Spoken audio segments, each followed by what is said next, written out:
Hey, everybody, welcome to the Buck Brief, diving into national security, the Middle East, Israel, Hamas, Iran, and more with our friend Dovid Efune on this episode. He is the publisher of the New York Sun. Dovid, always a pleasure. Good to see you. Likewise, Buck. Thanks for having me.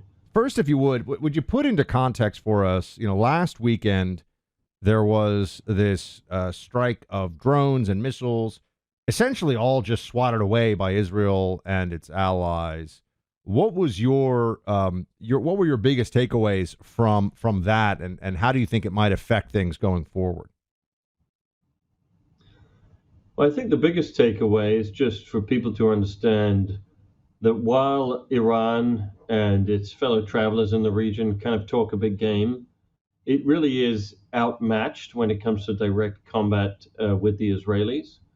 Um, as we saw, Israel has multiple tiers of missile defense. So they have, the David Sling is kind of the first layer. Then you have the Iron Dome. Then you have the Arrow. Plus you have Patriot missile batteries.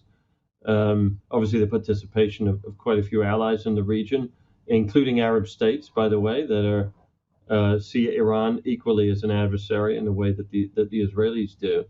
Iran, on the other hand, has no missile defenses whatsoever, and the Israelis have some quite potent ballistic missiles as well, Jericho missiles, and they could inflict a great deal of damage, which is why up until now Iran has taken the approach of working through proxies and has sort of developed what it calls this ring of fire of many proxy states surrounding the Jewish state, with Hezbollah in the south of Lebanon and branches of Hezbollah in the south of Syria, and then, of course, Hamas and Islamic Jihad in Gaza. Obviously, there's reports lately that Iran is also working to destabilize Jordan, which is on another one of the borders, and the Houthis in Yemen have seen missiles flying towards Eilat and towards Israel from the Red Sea angle.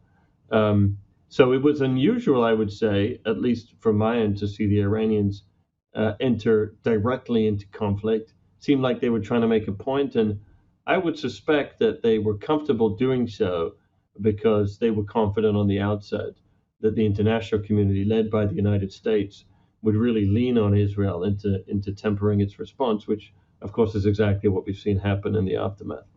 Do you think that the IDF, or rather, do you think that the Iranians knew the IDF would be able to effectively swat away all of the salvo fired, or so basically people have been saying this is what I'm trying to get at with you, David, that this is Iran throwing effectively a lethal tantrum. Yes, an act of war. I mean, not to make it sound like a minor thing, it's not, but that this was for the domestic political optics of, we're not going to just let our brothers in Gaza suffer while doing nothing. So they do this, which doesn't really do anything other than make Iran look like it's pretty militarily impotent. Is that how do you view that assessment? I feel like that was pretty common. I don't think so. There have been times in the past when Iran has wanted to take that approach specifically, not only vis-a-vis Israel, but regarding the United States. I think their response to the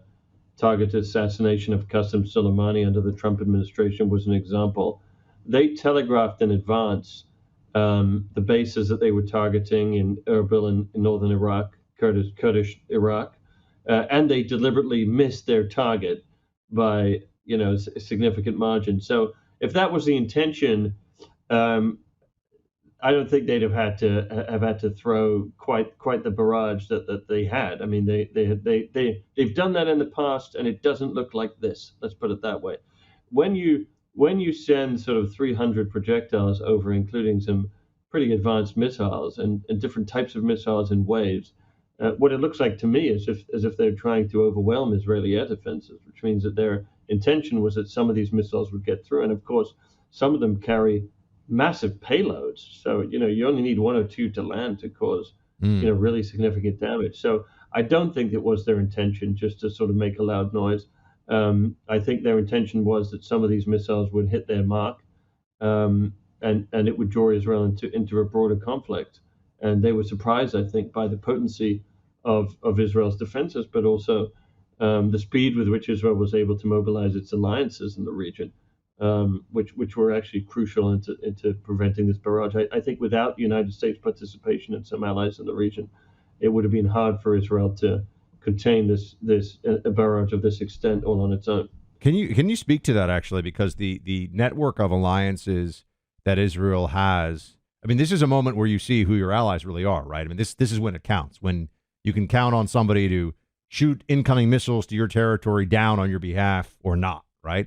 And I mean, some of the countries that I saw involved in this, for example, the Jordanians, but others, there are other reports that even other regional allies were, helping with early warning on this. Like, who was involved in subverting this strike by the Iranians on Israel?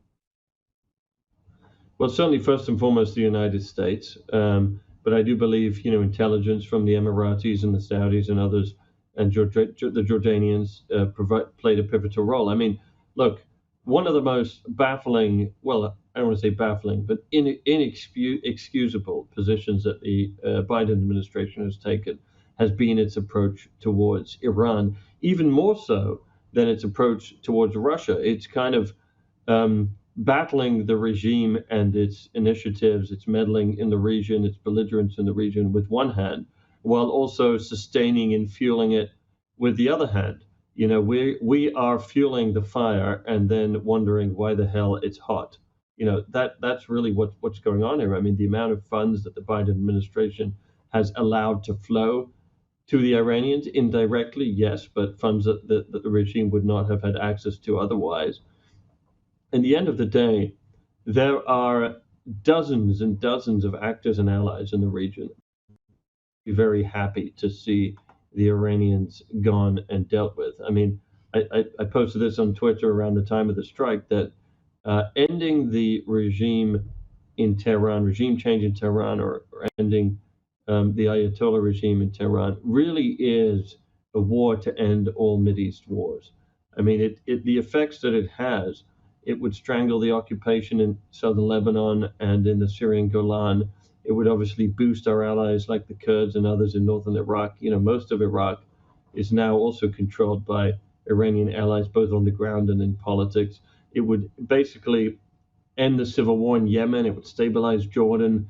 It would bring safety to the Red Sea shipping lanes, which of course is of interest to many in the international community.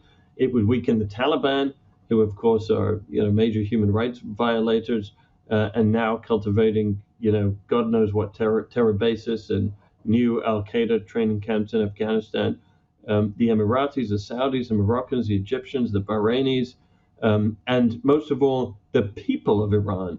The people of Iran would all welcome an initiative to remove this regime. I mean, you have millions of people in Iran who would like to see Israel strike Iranian targets, IRGC targets, Islamic regime targets, who they see as their primary enemy. So, if you want to solve the issue, for a long time we've kind of just been dancing around it. A fight with Hamas, a fight with Hezbollah, a fight with the Houthis, bombing, some of the Houthi capacity in Yemen to free up the shipping lanes, or this or that, or this attack boat or that attack boat. It all comes from Tehran. It all comes from the Islamic regime. You solve that problem, and you bring yourself 100 steps closer to peace in the Middle East. You mentioned Biden and his approach to Iran. I want to dive into that, and also how things stand with Israel and the American Jewish community as well, given all these dynamics. We'll get to that with Dovid Efune of the New York Sun here in a second. But you might have seen this recently. People are going to big box stores out there and big chain stores, and they're saying, "Hey, do you have gold?" Because they want to buy precious metals. And you should really consider this as well, everyone. Gold, precious metals are a tangible currency, something you can have on hand as a bug out plan.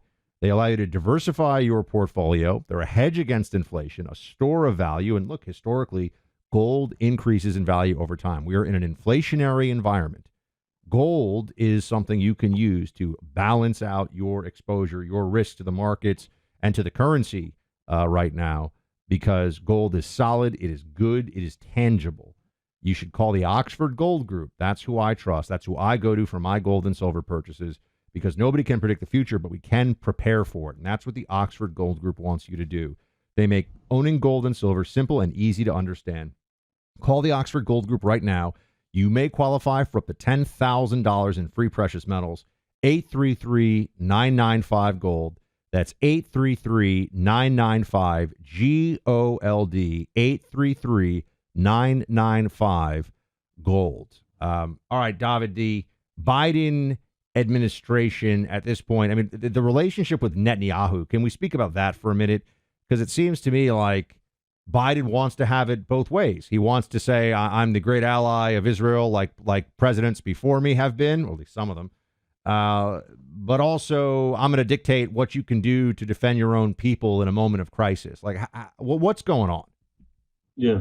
I mean, the first thing to keep in mind is that, in truth, every single American president, with the exception of Donald Trump, has tried to meddle in Israel's affairs. Not just Israel's affairs, in lots of international affairs, but in Israel's affairs. I mean, it was George Bush that welcomed and pressured Ariel Sharon to pull out of Gaza in the first place in 2005. I was there when it happened.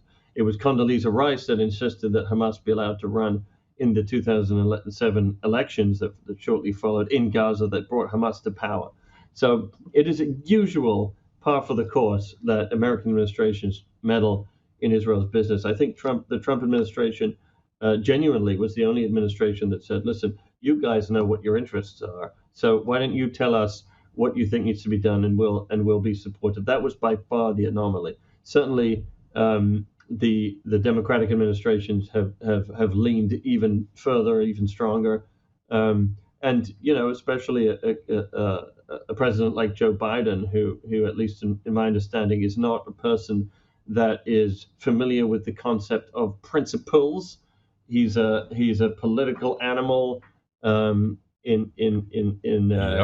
the very worst connotations of what absolutely that means. Correct.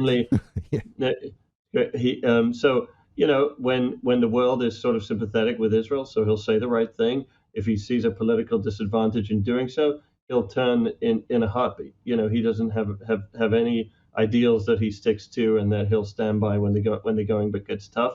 And then he sort of flips back, when the wind changes again.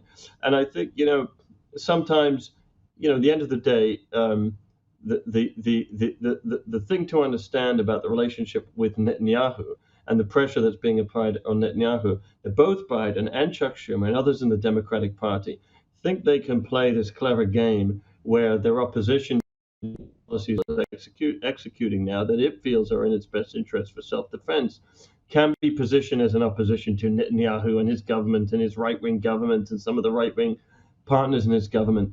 But the truth is that the policies that the Israeli government is executing right now are policies that are supported by an overwhelming majority of the Israeli public, and it is a national unity government formed together with one of Benjamin Netanyahu's staunchest opponents, which is Benny Gantz. So this idea that it's all about Netanyahu is nonsense. He is executing on what the Israeli people want and need and know is fundamental for their security. And this business of sort of positioning him as crazy and out of lockstep with the interests of the Israeli people is just not in line with the reality, not even close. Just to understand something that was in the headlines right before October 7th and how everything changed in Israel and in the Middle East over the last 6-7 months. The court issue with Netanyahu and the Israeli Supreme Court and the Constitution, can you give us a 60-second version of what was going on there? Just because it still sometimes gets talked about, because the storyline now is Netanyahu was on the ropes, this court issue, the Constitution in Israel, and then October 7th happens and they unite behind him in almost Churchillian fashion. He steps up. What's the backstory? What was happening before I would describe as democracy as usual. You've got a contentious issue in the country, namely the power that the Supreme Court has versus other branches of government. It didn't start with Netanyahu. It didn't start with this government. It's been an issue that's festering for ages and ages and ages.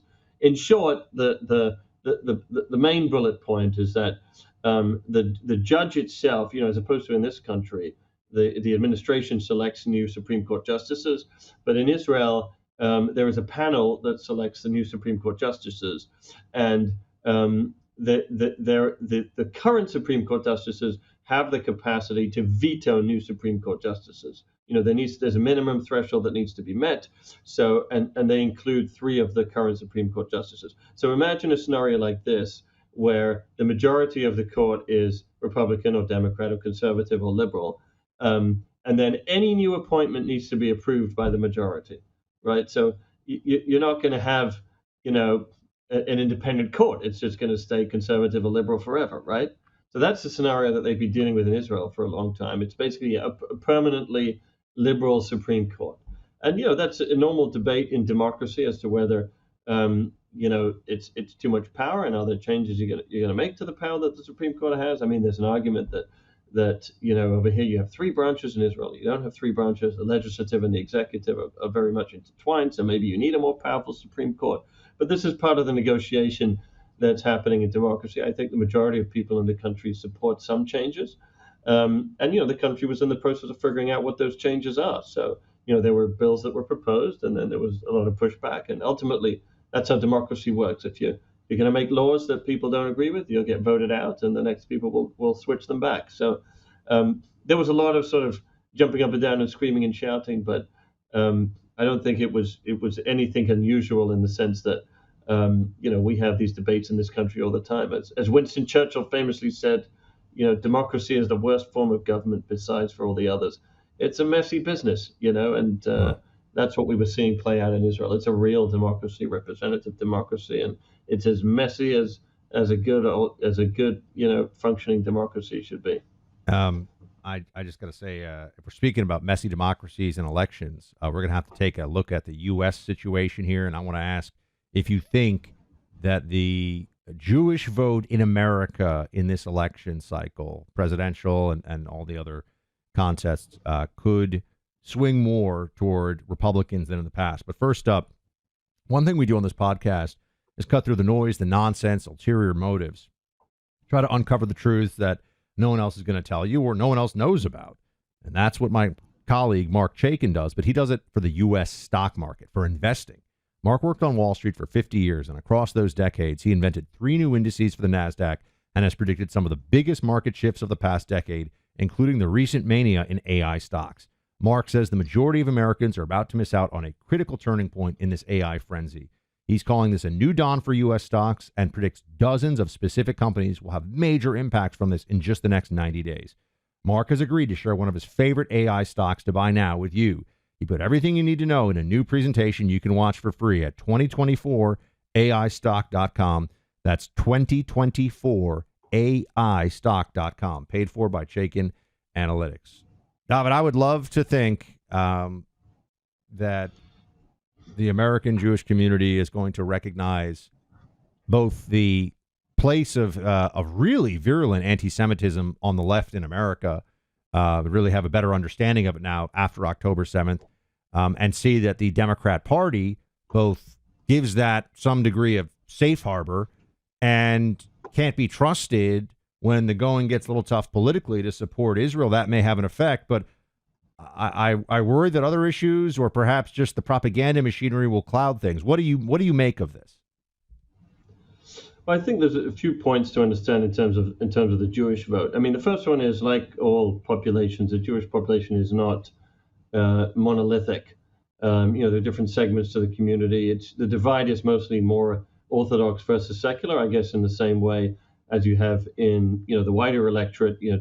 Typically more religious people tend to vote more conservative, and the more secular folks tend to vote more liberal. So the Jewish community is divided in a similar way. And demographically, what's interesting for people to understand is that these two segments of the Jewish community are headed in opposite directions. The liberal wing of the Jewish community is in decline, significantly in decline, and the more Orthodox wing of the Jewish community is one of the fastest growing populations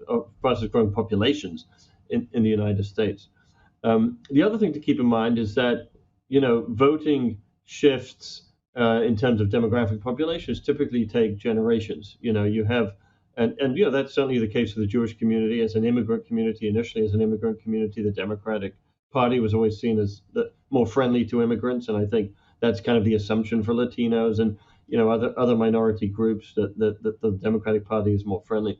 But like with the Italians and Irish and other immigrant groups, as they become more entrenched and as they become more comfortable in the country and start to think about other things like it's not just about food stamps, it's about private property, and wealth grows and the success grows.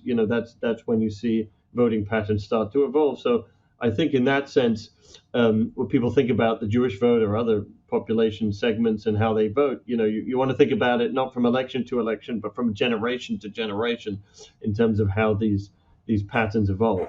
Having said that, I would say that I think there's a significant misread in the Democratic Party over where the Jewish population is, where the Jewish public is. Certainly the events of October 7th and their aftermath have left a lot of folks in the Jewish community feeling very unsettled.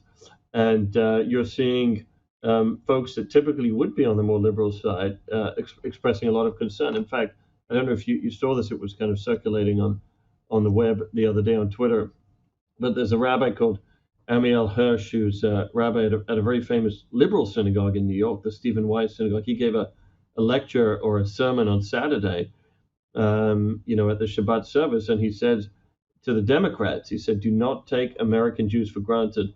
Be careful," these are his words, "the results of the upcoming elections do not only depend on Michigan." And there are quite a few swing states where the Jewish population is much larger than the margin of victory that Joe Biden had last time. And those include Pennsylvania, where the Jewish population outweighs the Muslim population by about 4-1. That's 19 electoral points. Michigan is only 10 electoral points. Obviously, Florida, I don't know if you still consider it a swing state, but the Jewish vote there is very significant.